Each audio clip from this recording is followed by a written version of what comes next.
On this episode, this anomaly suggests that the moon lacks a solid core that Earth does, or has a void inside of it. And while Earth has a magnetic field, the moon does not. Couldn't this just mean that aliens are on the moon? Very well could be, and I am more apt to believe that than anything else. Back to the NASA Apollo missions. They give us a huge clue here, because when astronauts deliberately crashed the lunar module into the moon, it caused seismic reverberations, and they described it as ringing like a bell for hours. The moon is effectively a cosmic oddity.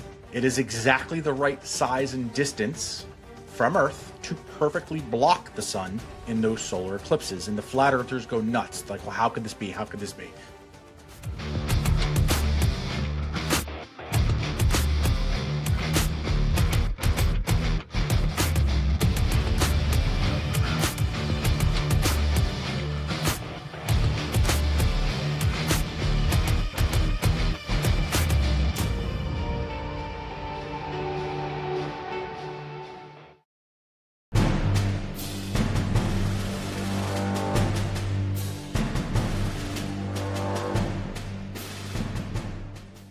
Tonight, we embark on a journey that delves deep into the mysteries of our celestial neighbor, the moon, a glowing orb that has inspired poets, scientists, and dreamers alike.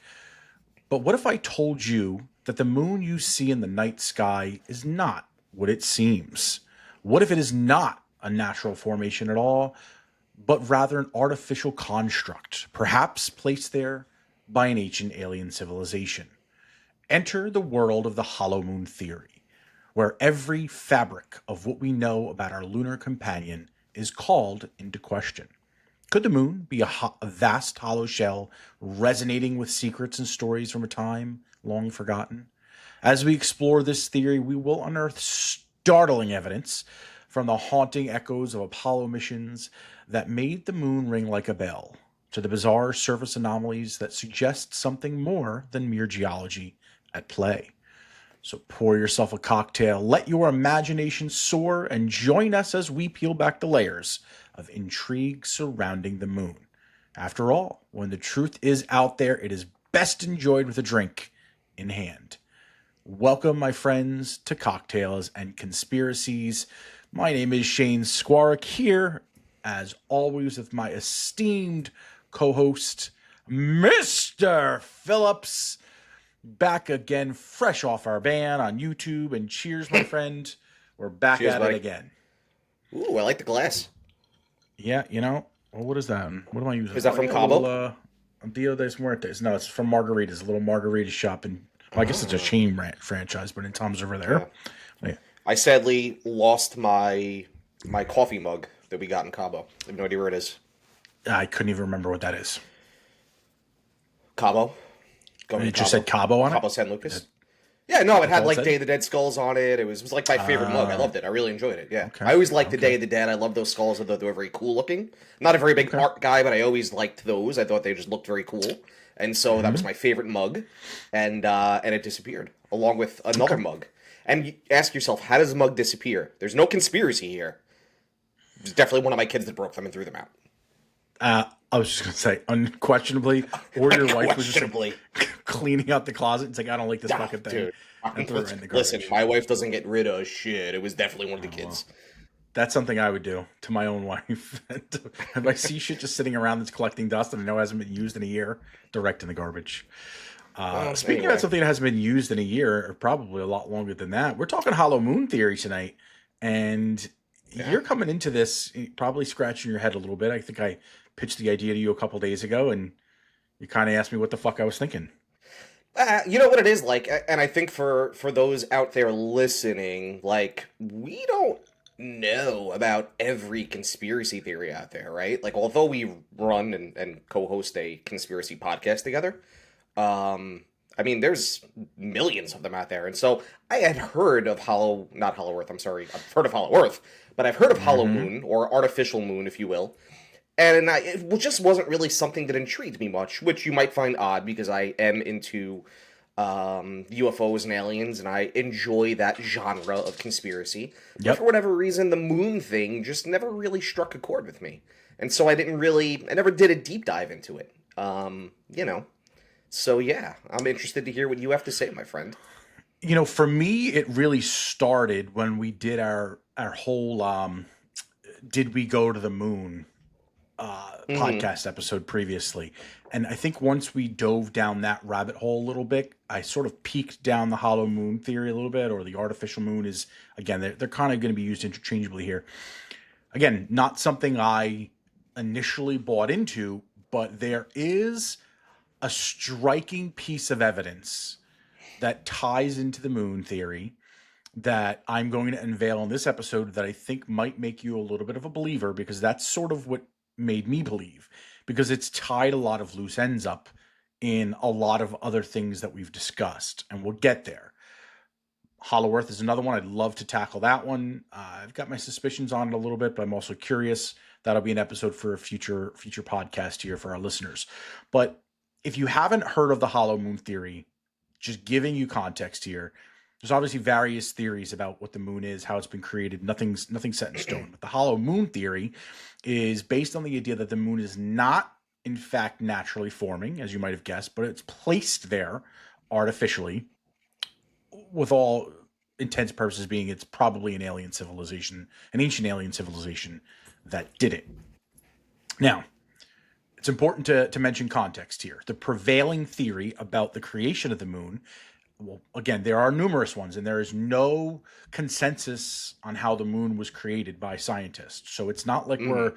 we've got mounds of evidence that could prove this. There's no consensus. There are accepted theories, mostly two that I kind of was able to cherry pick. There's hundreds of them, but the two main ones that I saw is that first, a Mars-sized meteor hit the Earth, many millennia ago, and the moon broke off of it.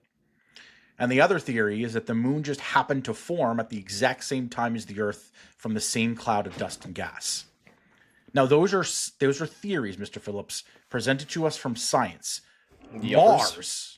Mars, something the size of Mars, hits the Earth, and the moon just breaks off the Earth and floats out into the sky out of the Pacific Ocean. Yeah. I mean, does that sound any crazier than the moon being fake? No, I don't think so. That's not. Look, admittedly, I don't know much about the moon. Space has always fascinated me. When I was a kid, I just accepted the fact that we went to the moon. The moon was the moon. I was always kind of more interested in what else was out there, looking at other Sure. planets. So I never really gave much thought into how the moon was created. Having no other context, if somebody had come to me and proposed that theory, I'd say it's probably not the best one. Mm-hmm. Yeah, again, I'm very much aligned with you in that. Like, space has always been really fascinating to me. The idea of being able to travel out there, find other civilizations, and so forth. It's mind-boggling. It's kind of hard to wrap your head around. And it really isn't until recent years that I've started to think the opposite. Is like if we were to believe that ancient civilizations have come to Earth, or that number one, if ancient civilizations has existed on Earth, which explains a lot of the old technologies and mysterious towns and structures that we found, monoliths. If we're to believe that, obviously that came from somewhere at some point, whether it's here or whether it's somewhere else. And we're to believe that aliens are visiting us. Why would they be coming from, super far away to do so? And why would this be the first time? Why would they just be passing by? And so as I've started to think about that, we've heard about the UFO thing being underwater and aliens living underwater. We've heard about them Yep. being among us. Why can't they also be observing us? Why couldn't they do what Elon Musk is doing or trying to do and terraform our planet to be what we want? Right. There's another theory that probably isn't relevant to this conversation today, but I will bring it up a little bit later. And it's about humans and their fit on Earth. And just remind me about it later, because I don't want to go too off course here right now. So Is that an the Anunnaki conversation?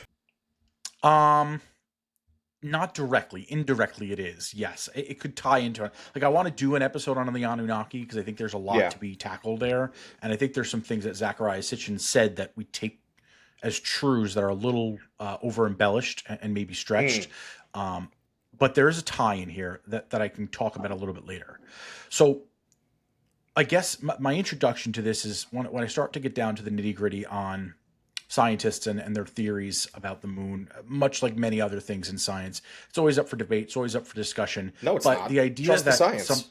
yeah, well, Trust the science. Only in about 2 year stretch. We got to be very careful, Mr. Phillips. We can't take another one. No, Only, that's gonna help us. I just said the well, magic phrase, trust the science. That's gonna help us. make sure the AI doesn't pick up the any sarcasm in your voice there. Um, you kind of threw my train of thought there. So scientists really don't fully agree on how the moon's formed. Again, not unusual for most things in science, especially with the theory of how the world was created. But when you're telling me that a Mars-sized meteor hits Earth, I mean, that's catastrophic. I'd be hard pressed to believe that the thing just hits Earth, it just breaks off another rock, which, I mean, I guess the typography, if you look at the oceans, would make sense there. And then it just sort of floats in our orbit, like this moon-sized thing. Well, where's the rest of that meteor? Is that just broken up on Earth? How did it not wipe out the planet? I mean, we've been told Right. a car, not a Mars, a car-sized meteor would take out life on Earth. So, again, if that's the case, I mean, was this the meteor that extincted the dinosaurs? Does that mean there was no moon at the point of the dinosaurs? Did this all happen in the beginning? Don't know. The moon's isotopic composition is very similar to Earth's. So it implies that it did not come from somewhere else. It was not brought somewhere else. And we'll get into this a little bit later.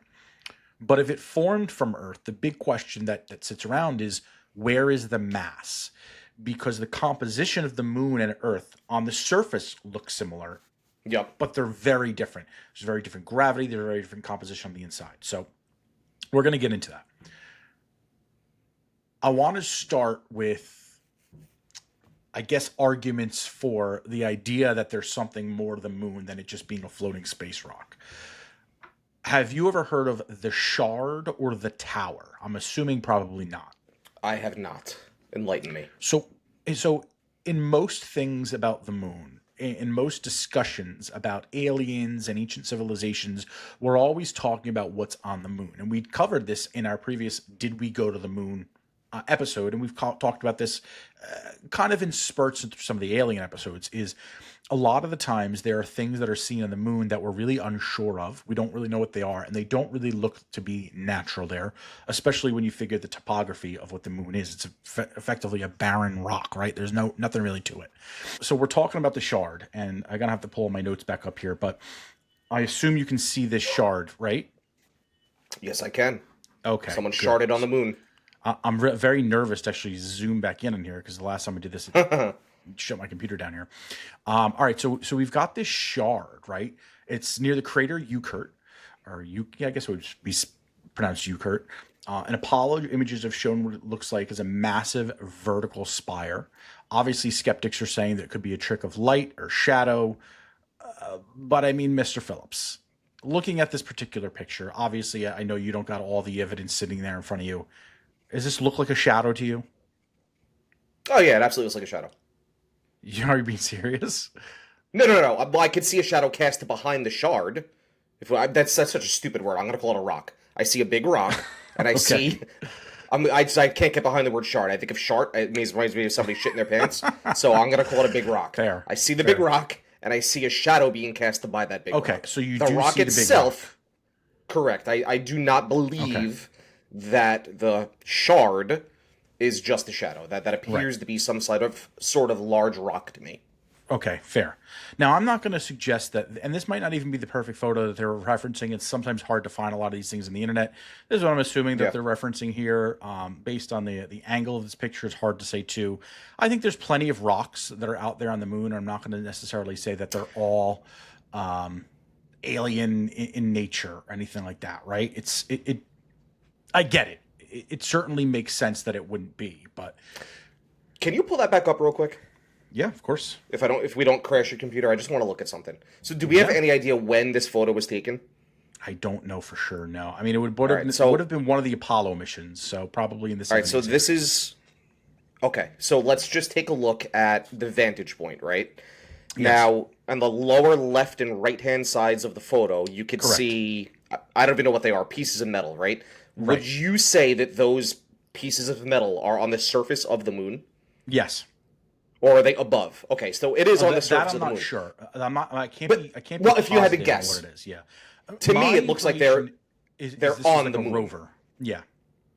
Okay, fair enough. Okay, and I agree with you. It looks like some kind of rover or whatever. But the point of me asking that is it's on the moon. This isn't something that's taken from a very high perspective, right? We're not talking Don't believe about so. this isn't in the air. Okay. So Correct. now look at the perspective, right, of this little, I'm sorry, not little. I'll get to little in a second, of the shard, the quote Sure. unquote big rock. Yep. It's not that far away from it. I don't think it's It's very big at all. I think it's very small. and that's why I was unsure if this was even the correct picture, unless you think what you were just saying is like this is floating from a perspective and it's zooming in on that there, and that's why I'm not even too sure where that might actually be. So maybe Interesting. that's what it is. I think the point was really not so much in what the structure is, and so I mean you could look at the shadow. The way it's casting the shadow seems significantly further than what that particular shard looks like it would be doing. Right. Beyond that, I think it's more just like it's geometric in shape. Again, not the most convincing piece of evidence here. I'm not suggesting that it is, but it was interesting to me enough to, all right, well, it seems unusual given the other elements on the moon. Like this is standing erect, it's upright, where some of these other ones are Sure. just kind of toppled over. It just seems unusual that that would happen. Now, It's interesting. I coupled the shard and the tower together because those are often talked about together. Shard. So there's something here called they call it just the tower here, a little easier word for you to digest. And this is near the There we go. sinus medi region. So researchers are claiming what they think looks like a towering structure estimated to be about 2 miles high. Okay, some suspect it could be a communication or relay or observation post. Now, 2 miles. Jesus. so here it would be right here. You can see the distance right here in the shadow. Can you see my cursor on that? Yeah. Okay. So you can see that, and then obviously this is the zoomed in image on there. Right. Now, if you go from a slightly different perspective, you can see that it looks like some sort of a towering object. Do you see that? Okay, yeah, I can see that.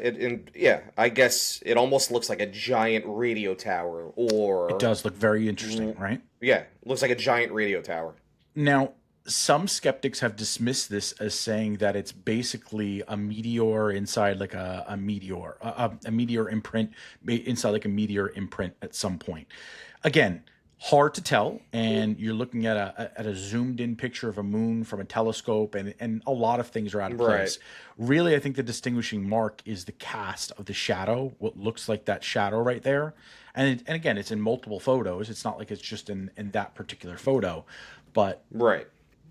that to me is something that would scream, all right, this is unusual, right? This doesn't seem like it fits on the moon, given everything we know about the moon. Again, I'm not saying it's the most Yeah. compelling piece of evidence, but it's something that makes me wonder. So, kind of coming back to the main point here. All right, I know I haven't convinced you yet. I'm not expecting to just yet.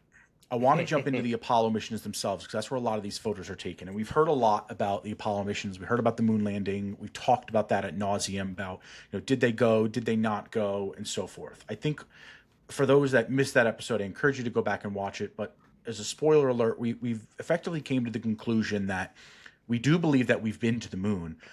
We're skeptical is if we went when we said we went initially, and if that wasn't just more of a ploy because we were trying to get the Russians all baked up because they were all pissed and we were in a cold war with them and trying to kind of defeat them, trying to kind of crush Their spirits, their their hopes and dreams, spirits. their Yes, will. exactly. I've got a spirit in front of me. If I took another sip of it, I'd know what it was.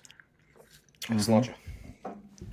So with that, some of the interesting things about the Apollo missions. The astronauts from the Apollo missions quite regularly were describing flashes of light, strange sounds, and mysterious objects on the moon. Some of this was done in interviews since they've got back to Earth. Some of it was done in the radio transmissions that they were sending back to Houston, to home base here. And obviously, these all come with an official explanation from NASA right afterwards as optical effects, mundane phenomena, and some people believe that the astronauts were deliberately vague in interviews afterwards because they'd witnessed structures or activities on the moon. Some conspiracy theorists have kind of pointed out too that there's coded language in mission transcripts that kind of hint towards their discoveries. I'm not going to speculate any of that. I didn't really pull any of that stuff up. I think it's really up to conjecture there, and I don't think it's super important to what we're trying to tackle here. But a lot of the things that people point out to him are along the lines of, I mean, there's one great video, and I was going to pull it up, and it was a video of a video, and I just didn't really feel like clipping all that stuff. But it was basically one great video about how the astronauts are sitting on a panel, and they just look like defeated and sort of scared a little bit to a degree, Mm-hmm. and they use that as a little bit of evidence. There's also talk, and I think it might have been Apollo 10. The mission was supposed to land in one particular place, and the last second they moved. They were going into a specific crater, and there's speculation that they saw something in that crater that made them kind of abandon what their protocol was supposed to be and go land somewhere Mm-hmm. else instead. Is that true? Is that not true? I don't really know. It's hard for me to really say for sure, right? There are other images, and I'm going to try to pull these up for you too, of other structures that look just sort of out of place, right? So here's Alrighty. going to be, oh, nope, we don't want to look at this one just yet. It's a little spoiler alert there. So I'm going to pull up this other structure right here. Okay, I forgot exactly what this structure was, but they're basically looking at like moon bases. So again, this could potentially be that same thing as the tower, very similar. Looks a little phallic to me personally, but there are certainly some structures there that look a little unique, maybe out of place. Would you say, or Yeah, given their geometric pattern, they're certainly odd. mm-hmm. They don't seem to fit in with the natural surrounding landscape. Mm-hmm. There is also photos that have since been taken down off of initial NASA findings when some of these missions first sort of launched. They launched a lot of these photos. They were kind of coupled into, I guess, whatever archives they had online, which are also kind of curious. And again, this was a video of a video. I just took a screen clip of it right here. It's from our buddies at the Y The Files. They did a hell really is good job of that? this. This is a zoomed in image of what the moon actually is. So the actual image, I'll show you the zoomed out image first. So this is a screen cap of the moon right here. Sorry, it's a lot of jumping around I got to do here. So I'm doing it That's in why we need a browser here. Jamie. That's why we need a Jamie here. Okay, so this is what that What image are these is. parasite-looking things? Okay, so this is edging towards the dark side of the moon, and these can actually be seen by your own telescopes at certain periods of the day. Effectively, what So the moon happens, has mold. it's got something going on there, right? And so when you're zooming in on them, you can see they look like almost like little city structures to a degree that are again casting shadows, and they're somewhat uniform in shape. Don't know what's going on there, but this was on NASA's official website. This has been filtered, and obviously this has been some hues adjusted to it to kind of accentuate what's appearing here.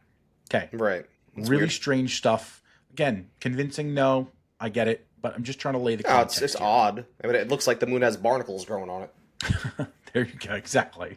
Right? This is one that I By the really way, wanted to I've never seen a barnacle. I have no idea what a barnacle looks like, by the way. I You live completely by pulled the that out of my beach. How ass. have you never seen a barnacle? I'm sure I have and never realized that was a barnacle. You've definitely seen them. I assure you of that. All right, so this is probably one of the most compelling pieces of evidence for me because this is something you can grab a telescope yourself and go see these things pop up on the moon. Not every day, but regularly. These are called blue gems. They're glowing lights Okay. that are observed in the Plato crater on the moon, and it's one of the moon's most endearing and mysterious phenomena. It is so common, Mr. Phillips, that these appear on the moon. These glowing lights happen that they've actually given it a name, and that's transient lunar phenomena, TLPs. They're Transient brief, lunar phenomena. Okay. transient lunar phenomena, TLPs. Brief, unpredictable flashes, glows, or other lights that have been on the moon for That's weird. centuries. Not recent Looks years, like a jellyfish. centuries. This just happens to be like one like divot inside of a crater that's glowing. Okay. Right, right. You can, I mean, professional astronomers have noted this again, centuries. Craters, at least back to the 18th century that we know of, have reported seeing this on the moon. Again, astronomers, amateur, professional. You can go get a telescope yourself and have a chance of seeing this if you obviously point it to the right place. That's cool. There. What do you, I mean, do you think that there's something easily describe, like the moon is not like a mirror. It's not like you're going to shine a beam of light up there, hit it off there, and you're going to be seeing Right. this flash of light, right? Like, does that seem off to you?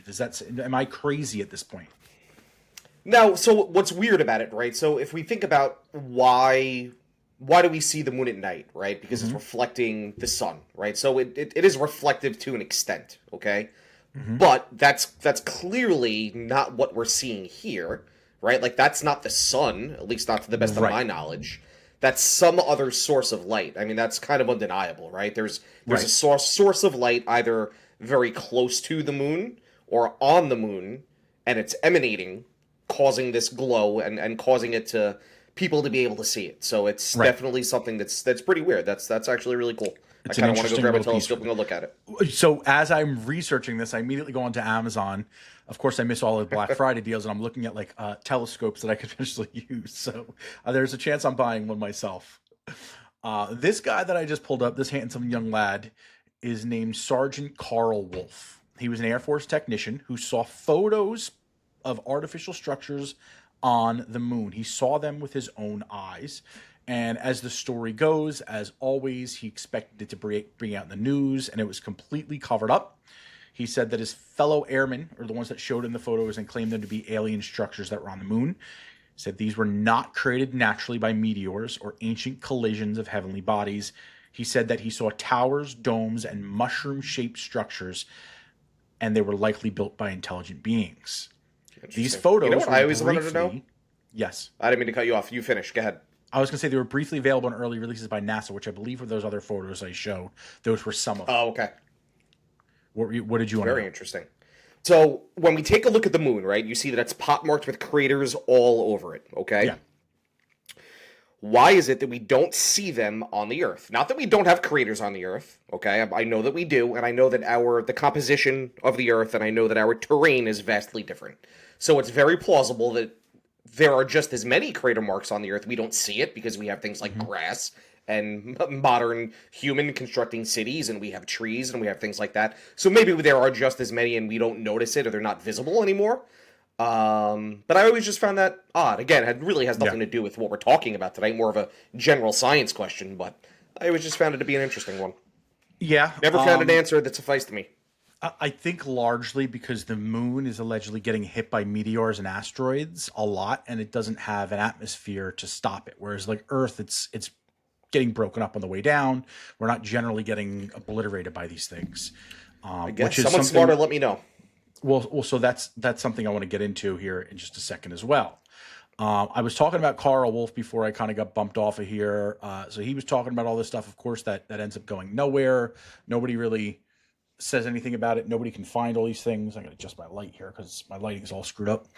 Yeah, my lighting's not even working for me, and it drives me crazy. For all you people that aren't watching us, you probably don't care, but I do. So I'm dealing with that. Oh my god, it's making me more orange. Mr. Phillips is driving me nuts. Let's In go, any Trump case, man. I'm just going to have to deal with it at this point. I wanted to give you one headline just for laughs here. What do you think? What do you think Mr. Carl Wolf is doing these days? I have absolutely no idea. So I want to give you this headline from Yahoo News back in 2018. Carl Wolf, who claimed he saw NASA photos of alien structures on the moon, dies in a bike accident. Oh, okay. I wasn't gonna expect. I wasn't gonna expect. Wow, that was great English. I wasn't going to guess dead. I wasn't gonna guess he's doing dead. According to Fox News, the famous UFO whistleblower died in a bicycle accident in Lansing, New York, where he was fatally hit by a tractor trailer. So Wow, that's an interesting way to take someone out. it's an interesting way to take that. Now, this happened 17 years after he made his claims, so in all likelihood, they are not connected. My inclination, but stranger things happen, Mr. Phillips, happen today. Yeah. I thought that was just a fun one to bring up. I don't think they're actually related in any particular way, but when I did see that headline, when I was looking up his picture, it did made me laugh a little bit there. All Imagine right. that. So I want to go. I want to just kind of to cover all the things we just talked about in a really brief thing. I know the question you're probably asking, Mr. Phillips, couldn't this just mean that aliens are on the moon? Very well could be, and I am more apt to believe that than anything else. Okay, you're right. and this is where things start to get interesting. Back to the NASA Apollo missions, they give us a huge clue here, because when astronauts deliberately crashed the lunar module into the moon, it caused seismic reverberations. How long do you think those lasted? Oh, a few seconds. Hours. Holy moly. So the whole moon is reverberating. And they described it as ringing like a bell for hours. During So that is Apollo weird. 12. That hours part is weird. Yes, right. Apollo 12, it rings for an hour. Apollo 13 rings for 3 hours and 20 minutes. And again, the scientists and the astronauts were describing it as ringing like a gong. Like a gong. It's an interesting description for a giant rock that's floating in outer space. Okay? The moon was solid. That is I don't think it interesting. would resonate like that. Take a rock and knock on it. If it's hollow or partially hollowed, not saying it's entirely hollowed. Right. Okay. The Earth and the moon. We just had one, I think, this year. You've seen like a lunar eclipse, right? Mm-hmm. Yep. What Well, is that? we didn't really see it. It was pretty cloudy in New Jersey that day, but yeah, that was cool. That was We a actually fun completely day. missed it. We did. We didn't see shit. How would you describe what a lunar eclipse would be? Or solar eclipse, whatever one. Either one is fine, I guess. Well, I think we had a solar eclipse, which is where the moon passes directly over. The sun. Yeah, the moon. Exactly, it passes directly over the sun, blocking out the sun in its entirety in certain areas and partially in other areas, depending upon where you are on the Earth at said moment. So this is scientific fact, what I'm about to tell you. Okay? Okay. The moon is effectively a cosmic oddity. It is exactly the right size and distance from Earth to perfectly block the sun in those solar eclipses. And the flat earthers go nuts. Like, well, how could this be? How could this be? This is one of their favorite arguments. The moon is exactly 400 times smaller than the sun and exactly 400 times closer to Earth, which is how it is able to cover the sun during those solar eclipses. Exactly. Statistically, that is beyond impossible for that to just accidentally happen because a Mars-sized rock hits Earth, it breaks off, and it just so happens to be the 400 times smaller than the sun and 400 times closer to Earth than the sun. So it's just a perfect size to block out the sun during those eclipses. Does that sound weird to you at all? A little weird. It's weird. I guess, so let's say something artificially created this moon. What would be the significance of it being able to block out the sun and making it 400 times smaller and at that distance for it to block the sun out? We're getting there. That's the ringer for you. That's the ringer I have. All right, baby, I'm ready. Because you're asking the questions that I'm having too. Okay. The composition, we talked about that earlier, and how the moon is largely comprised the same. I think it's the same isotropic composition as the Earth, but the density is far lower than the Earth's. I'm not going to go into too much science here, but the mean density is 3.3 grams per centimeters cubed, compared to Earth's 5.5 grams per centimeters cubed. This anomaly suggests that the moon lacks a solid core that Earth does. Okay. Or has a void inside of it.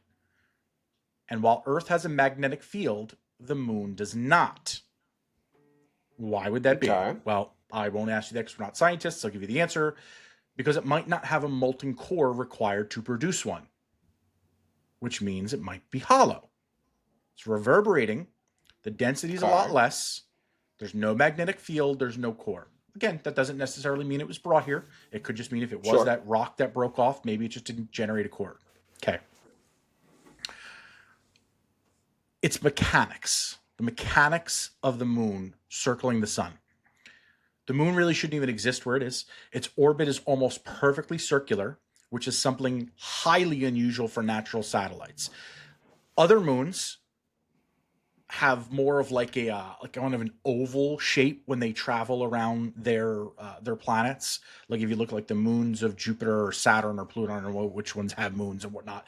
I know like Titan's a moon of what? Jupiter? Am I remembering that correctly? Sounds good to me. Saturn, whatever. But the orbits of those are generally wilder. And what does that Okay. general? I mean, if you remember back to your science classes, what does that do when the moon kind of goes crazy out of orbit? What's that generally do to the planet? To Would you our not? planet? Well, to any planet really. I don't know. What does it do? It generally creates What it created to inconsistencies, wobble? or well, the planet wouldn't necessarily wobble, but the weather patterns on that planet start to become unstable because the moon is kind of, I guess, keeping that in check. I'm Okay. lacking of terms right now because I'm concerned my computer's going to blow up on me right now. Okay, my other piece here, and then we're going to start to get into some of the myths here. When Apollo astronauts brought back the moon rocks, scientists found unexpected elements, including trace metals like titanium in concentrations that shouldn't be naturally occurring. Titanium is incredibly strong and lightweight, which would make it perfect for building something like a giant hollow structure. So this was found in rocks brought from the moon? This is from soil samples and rocks. Got it. So titanium is a metal. Isn't that correct? It Is is, titanium a yes. metal? Mm-hmm. So I wonder, some geologists out there, drop a comment, hit us up, let us know. Mm-hmm. I don't know the answer to this question. Is titanium naturally found in rocks on Earth? I have no idea. I Mm-hmm. would find that interesting. It's on Earth as well, yes. The I don't want you to concentrations. know. I don't want you to know. I want someone to tell me. I'm ready. I'm ready to go. I'm the geologist today. The moon and these samples too. Interestingly enough, a lot of these soil samples are highly magnetized. The moon is not, but these samples are. The sand or the dirt is almost like magnetic sand. Like, you know, the kinetic sand your kids play with. Some of the I brands are called love like playing with moon kinetic sand. sand. Yeah. That's effectively what the moon's soil samples are, which is very unusual. They have high concentrations of metal, and the way the soil is layered is very weird. It's like a very dense like on the top, and then the consistencies are very off. Another thing that's pretty interesting, and this wasn't in my notes, but it's something that I remembered, was that we talked about all the different meteors and the craters and stuff that are on the moon. Yep. Moon's been there allegedly for millions of years right now. So you'd imagine that a lot of craters have hit. What would you say probably, if you could draw a bunch of craters, if you were going to draw them, how would you draw them? Different shapes, different sizes, different Yeah, depths. no, they would be irregular. They wouldn't all be the same for sure. So while the shapes of these craters are irregular in terms of like Hmm. height, They're all length, I generally guess, round. Right. the depth is consistent across all of them. So they're all the same depth. All the same depth. Millions of years worth of craters on the moon, and they're all about the same depth. Barring maybe a few Okay. feet. I don't know how they're measuring them, but they're all generally the same depth. You don't. It's not like Earth where you have like Grand Canyons coming through, or you've got these Sure. big giant. I mean, we've had meteors hit on Earth and it leaves these big holes in the ground. The depths change. The Right. depths on the moon are consistent across the board. Why would that be? Yeah, that doesn't make a lot of sense, right? Because I mean, if you're talking about meteors that are hitting the moon, right? If you Mm-hmm. have two meteors traveling at, well, I guess the speed at which it's traveling would probably be the same, but if they're of different masses, that should create a different sized, in terms of depth, crater. Mm-hmm. Mm-hmm. One would think. Anyway, I don't know. I One would just think, spell for payroll for a sure. living. This concept of the moon being effectively fake is so popular, or I mean, I guess it's so confounding that in 1970s, a bunch of Soviet scientists actually went and they did studies on this. And I'm trying to find my notes. I had everything open before, and the computer crashing all over the place is really Oh, the messy crushed computer crushed Belito. my organization over here. My Xbox, my computer, one thing or another.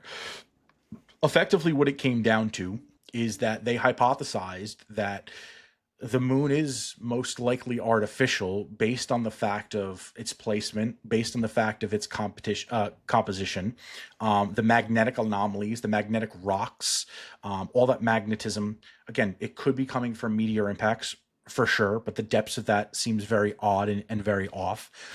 They also speculated something a little bit different, that if you were this massive civilization and you're this spacefaring civilization, when you're traveling to a new solar system, you're not going to necessarily go there and back hundreds of times with these little tiny ships. You'd build a Right. ship, you'd build a space station, just like we're doing right now in outer space. You build it all Hmm. out in outer space. And when you're in outer space, aerodynamics don't matter as much as they would when you're facing resistance from like forces, right? So gravity Sure. here obviously plays a factor. Wind resistance plays a huge factor here. Aerodynamics becomes very important in fuel. When you're in space, that's not the case. What you're actually more concerned about is space utilization of the area, circumference of what you're using. I use that word, pun intended, I guess there, and maximum utility of balancing everything you have within it. Just for shits and giggles, what do you think is the most optimal shape to build a craft out in outer space? Something that's rocket shaped. It's a circle. It's a sphere. Okay. The most the most optimal, according to these scientists now, the most optimal shape to build an like a space station out in space would be a sphere, would be a ball, because you can put all your central components effectively in the center. Like think the Death Star from Star Wars, Sure. right? You put all your central components in there, and then all of your power output goes. Everyone lives towards the core, right? And let's say you have artificial gravity. Everyone lives towards the core where you can reproduce that artificial gravity. Well, when you start to grow out, you can grow plants, and the further out they are from the core, the taller they'll grow because gravity is not pushing back against them, which is also the explanation why aliens are so tall and lanky. Heavy duty equipment, all the really heavy stuff. Well, you put those at the far outskirts of everything, so all your ships and stuff, because gravity doesn't matter. It's not going to be as strong outside Sure. of the core from there, Right. and you're building out that side there. And then again, the way that just I guess the goo of space, the emptiness of space would move around the ship. It would flutter around it. Just be the most optimal Space piece. goo. Again, speculation here. Now, what I found the most interesting, and this is what started to get me really, I guess, kind of turned on to Hot the and heavy. idea of the hollow moon, the hot and heavy here. And I know you're probably rolling your eyes at this point because you don't know what the fuck I've been talking about, why I'm even bringing this up. But this is the I'm one I enjoying thought the would get weave, you really baby. good. Let's go. It's a big weave. It's a big weave, but it's important. We talk about ancient civilizations on this show. You're a huge fan of that, right? Love the ancient civs. Love the Okay. ancient civs. In a lot of their writings, there's a lot of discussion in a lot of ancient civilizations about the time before the moon. Again, this is not Mm-hmm. speculative. There's plenty of Yep. talks about that. Many ancient cultures, from the Zulus of Africa to the Greeks, will reference this period in all their ancient texts. Some of those legends will say that the moon was placed there in the sky by advanced beings. Okay? The moon, if you know your lunar cycles, is largely responsible for tides. You always see like it's tied into the rising of the oceans, rough waters, things like Yeah. that. So It's about there 2 p.m. is tomorrow in Seaside Park. so there is a usage for the moon that directly impacts the environment here on Earth. It keeps Yeah. it steady and predictable, and so that's why when we're thinking before about, all right, well, it's 400 miles away from, or 400 times closer than the sun. It's a certain specific size. It's in a certain position. It's got a perfect circular motion, which allows the weather patterns on Earth, which allows the atmosphere on Earth to remain consistent, to remain predictable. Right? That all makes sense. It's again, when we're thinking about intelligent design and how all this came about, there's no way we can go into this theories at the Big Bang, all that kind of stuff. Do ancient civilizations know something that we don't? Do you know? Do you remember the civilization of Tiwanaku, Of the course I ancient do. city? Yep. Tiwanakans claim that the moon had arrived between 11,500 years ago and 13,000 years ago. Ooh, those are some interesting dates. I like those. So ancient texts are claiming generally, and this is the most accepted fact of all these ancient texts, that the moon arrived between 11,500 and 13,000 years ago. Let that resonate. What happened? What else happened between Oh, you knew this was 11,500 going to years get me, ago didn't you? and You knew 13,000 this years was ago? going to get me. The Younger Dryas impact, baby. And The what was the Younger Younger Dryas. Dryas? The Younger Dryas was essentially an airburst that caused a cataclysm and basically wiped out 95% of mammals on the Earth at the time. And when we There's a say lot. airburst, it was likely a meteor that that caused that airburst. Interesting that you would use that, some sort of an out of the Earth's bubble, out of the Earth's atmosphere, something from outer space that would impact the Earth. We've talked about a lot of the flood myths that have happened in every culture for hundreds and thousands of years. Apart, every culture has a myth about the flood, and they all tie Yep. back to 11,500 to 13,000 years ago, tied into the Younger Dryas, from Noah's Ark all the way through. What did I just say the purpose of the moon was? Right? It's to stabilize the atmosphere of the Earth. And so there is speculation, again, in more of the conspiracy side, or people that are kind of more in the ancient, I don't want to call them like the ancient astronaut theory, but I guess that can kind of coincide with this here, that That's the similar, yeah. young the Earth was volatile prior to, which is why maybe this is why we have all these underground civilizations. Maybe this is why civilizations moved from one place to another. We know that the Earth has tectonic plates and it's shifted around. We know that we've had these cataclysmic events. We know that we've had these cataclysmic events multiple times throughout history. Yeah. If the moon is now speculated to come about 11,000, 13,000 years ago, and the Earth is stabilized, it causes this flood because all of the water vapor that is up in the atmosphere, when the moon sets into place, drops. It floods the planet. And there's a bunch of legends and theories about why it did that. It's the Anunnaki. What is there other people? The Nephilim and big wars, ancient wars going on. Without diving into any of that, the moon is now marked in legacy that it was here in that same time period that coincides with all these other cataclysms around the world. The water vapor drops, it floods the planet, it recedes, and now we've got predictable tides, we've got predictable weather, and it's placed in an area that is just dead center to where it needs to be. It circles the Earth, and it's moving away a couple inches every year, which seems unusual for a rock. No other moon is doing that. Seems unusual Right. that would be doing it, as if it was powered to be sitting there the entire time. That, Mr. Phillips, is what got me heavily interested. Because when you start to look at the impact the moon has on quite literally what happens on our planet, and then you start to tie in these legends right here, makes a lot of sense. Then you start to think about all these other ancient civilizations and how we've heard about all this other crazy shit that's happened, how we've seen civilizations get wiped out, how we've speculated ourselves about civilizations that have been eradicated off the face of the earth. There had to have been some other ancient technology here. Then you think about this, and this is the thing I wanted to tie in before. Humans have evolved to be the only species on Earth that don't belong here. We go out in the sun. You stay on the sun too long, Mr. Phillips. That Irish skin of yours, you get sunburn. What other creature on the face of planet Earth gets sunburn? It's a good point. There's not one.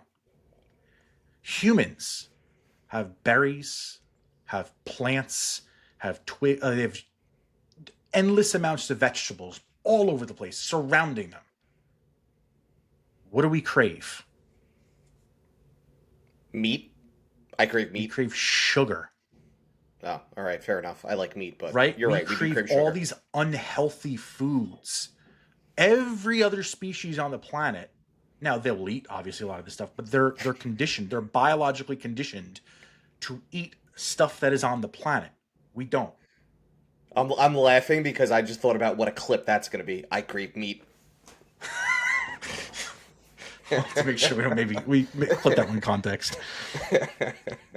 Disease. Humans get sick from everything.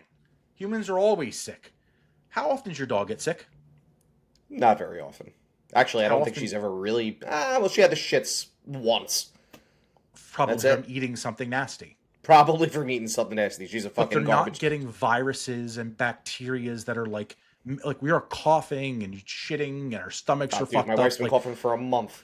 right, like we are always sick, right?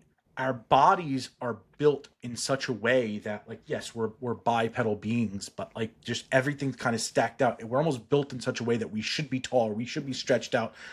Our backs naturally start hurting. Our bodies naturally start aching at a very young age in our lifespan. It's almost as if we don't belong here and we were planted here. And then so when you look back at all these I guess, tie-ins from ancient civilizations and all these ancient legends, and you look back at when the moon was placed here, it could have very well been placed here because maybe this was a slave planet and they wanted us to mine gold here because it's plentiful here, and that could maybe help out somebody in a foreign solar system clean out their atmosphere, which is a legend. We Right. could be a That, or mixed we just know that species. it's very good for electronics, right? And so Well, if well, you had right. an Well, we didn't advanced know that though at civilization, that point. right, that Why was was our utilizing civilization electronics, mining all this gold? It's completely worthless it's without worthless. electronics. Right. It's in fact Completely it's worthless terrible. without. It's a Right. terrible metal that is really good for nothing except for electronics It's and good to for make conducting electricity. Right. your neck look nice. So if you start to look at all of these other things, and because we've been on this journey, that's what sort of got me roped into it. It's like I've looked at all these things, we've looked at them, we talked about them. Then I hear this thing about humans, and like it makes sense. Like we don't even belong here. We don't share similarities with anybody else. I mean, apes and monkeys have been around. I was going to say primates, yeah. We supposedly, are derivatives of them in cavemen and whatever. Why haven't they Yeah. evolved beyond where they are? Why do they still exist in the way they do? I understand they share Well, similarities. yeah. We could just be spliced with them and another civilization too. Well, that's what I was going to We could say, create right? from there. Is right. The theory is that, hey, there was a very primitive ape-like creature that was on this planet, and if you want to call him the Anunnaki, or talk about space traveler X said, hey, there's already this primitive being here. I'm sick and tired of mining gold. Why don't we just do a little mojo on their DNA and make them little bitches do it for us? Yeah, man. And if you look at that and you subscribe to the idea that maybe we were planted here, then you got to wonder, well, would a species create a new species, leave them there and disappear? Or would they set them up to survive? And if they set them up to Could. survive, where are they going to observe them from? Where would they take all that gold they're mining? They're certainly not shuttling it back and forth. Or would they use a Passover? Would they use something like the moon? Why is our moon so different than every other moon? Why have we never been back? Yeah. Why are we Well, not going there? Why is is it it so dense in the is center? it Why that is it different? hollow? And so one of the things when you and I talked about this offline and talking about potentially doing this episode, I think I said to you, like, what makes our moon, and I wasn't necessarily asking you, I just kind of posed the question, like, what makes our moon so special? And so I did a quick Google search there, and I want to know how many planets in our solar system have moons. And I found that more than 160 moon-like objects, right, or satellites, if you will, because that's what a moon is. It's a satellite, exist within our own solar system. And the reason why I bring that up is that we don't, to the best of my knowledge anyway, we don't know everything there is to know about the 159 of them. So how do we know, and I'm just playing devil's advocate here, that some of those other moons, right, there's 159 other moons, aren't just like ours? How do we know that when you land on them, they don't reverberate for an hour straight? How do we know that their distance and their, you know what I mean? Like, I don't know. Maybe we do. Maybe I'm completely wrong, and maybe we know everything that there is to know about all 159 of them. I don't know the answer to that. I'd like to think that we probably don't, Right. because there's a shit ton that we don't know about space. But that was one of my first questions. Like, what's so special about ours? It's yeah. I mean that's a really good question. And I'm not an astrophysicist or an astronomer to really give you perfect answers. What I know from my limited research, and then just obviously using my old friend the internet here, even right now, our moon is very unique comparatively, largely in its size. Again, no pun intended in those choice of words, but most other moons are captured asteroids that just sort of get stuck in the orbit, which is why their orbit wobbles all over the place. And that's why we Right. talk about how it impacts tides and whatnot. And so when we talk about some of the other planets, when they have these wacky orbits, it creates instability on the planet and the tides, which Sure. is why it's so unique that Earth is such in a perfect orbit that it's able to sustain life. We're seeing, again, only in our solar system, so it's a very small sample size, that is not that common to happen. And without that, it is very hard to sustain life, to the best of our knowledge right here. You also got to look at the atmospheres, which we can tell from telescopes here. Most of these other planets are icy or volcanic. Right. Saturn and Just made Jupiter's of moon specifically gas. right here. Right. The moon is a barren, rocky wasteland. It's just Sure. very different in those regards. It also has no atmosphere. Titan, which is Saturn's moon, not Jupiter's, I was wrong on that earlier, does have an atmosphere. So there's speculation too. This is probably another topic for another day. That could have been like a dwarf planet or something like that. That got sucked in the orbit at some point and went through there. And then the moon is completely geologically dead. So it's not like it's some body that formed. And so when you look at the theory, I wouldn't have cared so much about this if the theories that scientists have presented us about the moon's origins weren't so cheesy and dumb. Like you're telling me that it either formed at the same time, but yes, they're very similar and it's unlike other things in the solar system, but it's very different as well. Doesn't add up. It wouldn't have formed from the same cloud of gas and stuff and be that starkly different. Or you're saying that your point makes sense. Yeah. Right. Or you're saying like Mars smacked into it, or not Mars, but a Mars-sized planet, which is fucking huge, and broke something off of it. That seems absurd to me. Not only to break something off of it, but to break something off that is perfectly circular and sits in a perfect orbit, the perfect amount away from the sun to create some sort of an eclipse and to create protection there. It just doesn't add up to me there. And that's really what started opening my mind a little bit to the idea that maybe this could be artificial. And then that starts to explain why life on Earth is life. Sure. Our atmosphere is now being controlled. It's being leveled out. You're creating almost a terrarium. Like you set up fish tanks. If you set the optimal conditions, life will thrive there. Will it thrive without it? Sure. You don't have a filter in your tank. You don't have a light on. Things will live. Might not be the best life, and it might not be very long. So there are so and my father has done this. He actually probably had about 6 or 7 going at a time because he's a complete fucking psychopath. But you could actually set up fish tanks that are their own little ecosystems, and they don't need any additional light. They don't need a filter. They completely thrive on their own, which is fascinating. It's fascinating. But it's also intelligent design because you're setting it up. It isn't happening organically. Exactly. Well, that's the point. It could. Right, exactly. Right. I love that, the idea of that too. That'll be a fun beer conversation one day. So I think for me, one of the biggest things, or I should say, the components of this theory that really strike me, and it's something that I forgot about because I can only hold so much information in my brain. But it's the ancient civilizations talking about the time before the moon. And the reason why, and I think I've probably either said or at least alluded to this in other episodes talking about ancient cultures and writings and myths and legends, people don't generally just make shit up. Right? We know they do, okay, right? There are great fiction novels, right, that we've all read. There are screenwriters, okay, that make things up. I'm not saying that people don't make things up in general.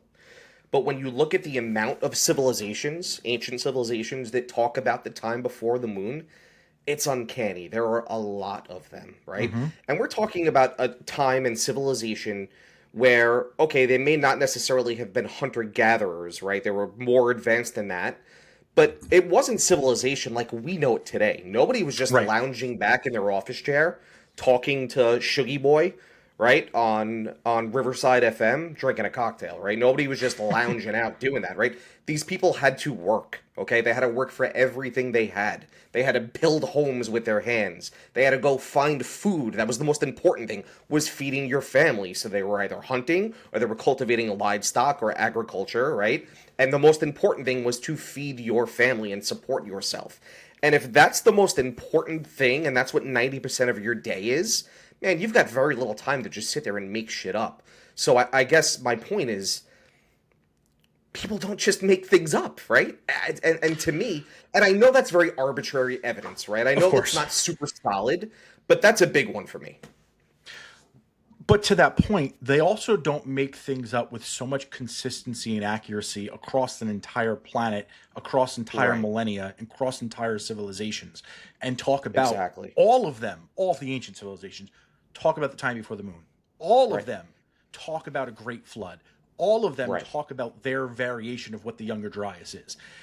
And as soon as I heard the Younger Dryas, that's when the light bulb went off. I'm like, holy shit. This is something I never even knew about really until you and I started talking about Yeah. Because of Jimmy Corsetti, and it added up because everything we've been looking into comes back to this moment.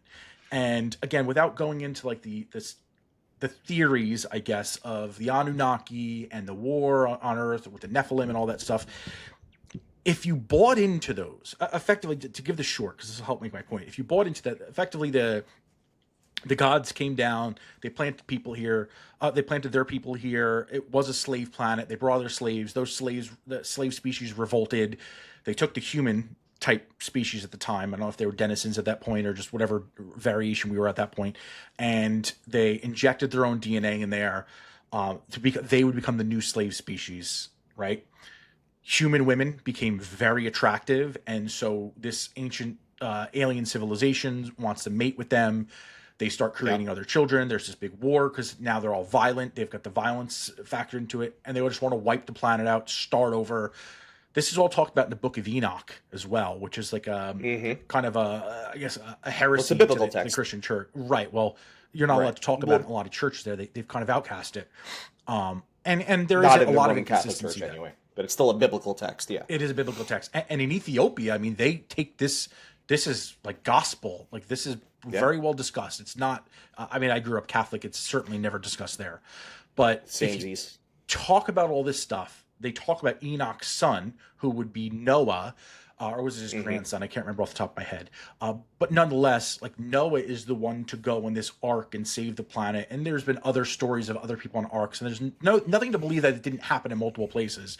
They talk about the animals, and there's speculation that the animals could have just been DNA, and they're reseeding life. And so, if you buy into any aspect of this, or even if you don't, if you do though, why would an alien civilization that's invested this much in the planet then seed a new species or seed somebody and not help them?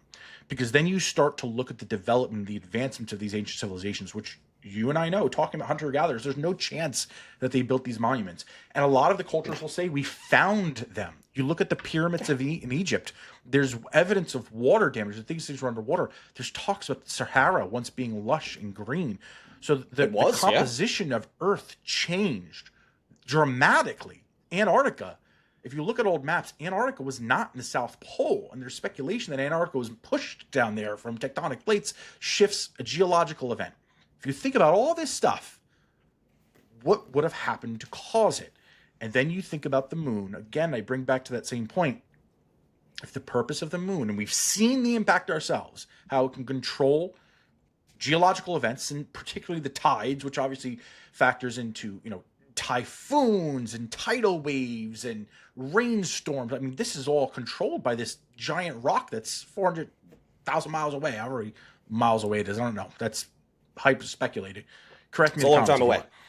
It's a far jump away. Clearly, we're not going back to it.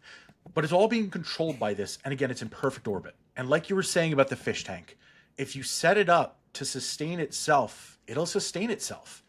But somebody's got to set it in motion. And now it's in motion. And it just seems really odd, especially when you tie it back to that Younger Dryas period. That to me was the close of the book.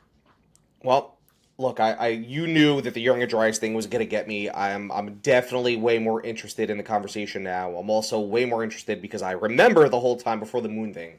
But what I'd like to say out there, if you're listening to the transmissions, aliens, if you could just make high tide list a little bit longer so that I can go striper fishing on a more consistent basis, that would be really cool. So if you could just do me that solid, I'd appreciate it. Thank you. I think a lot of kids that enjoy the sandbars of low tide would argue with you till they're blue in the face. Well, in the summertime, I'll take low tide all day, but during the fall and the spring months, give me high tide, baby. Well, Mr. Phillips, it gets cold out there in Waders, buddy. It gets pretty cold out there. That I believe. Well, it's pretty freaking cold in my office right now as I've got my window open, my fan blasting, just to make sure this computer stays nice and cool. Hopefully it works. It's a problem for another day, I suppose. I knew I was going to try to bring you into this one. I knew this was a topic you were ready to talk about, and I probably queued you up with a lot of boredom for the first, I don't even know how many minutes because this thing's reset so many times. And maybe the audience feels the same way, but if you made it this point, the whole purpose was to softball us into this Younger Dryas conversation. We've talked about this 100 times at this point. Yeah. And it's the most fascinating conversation.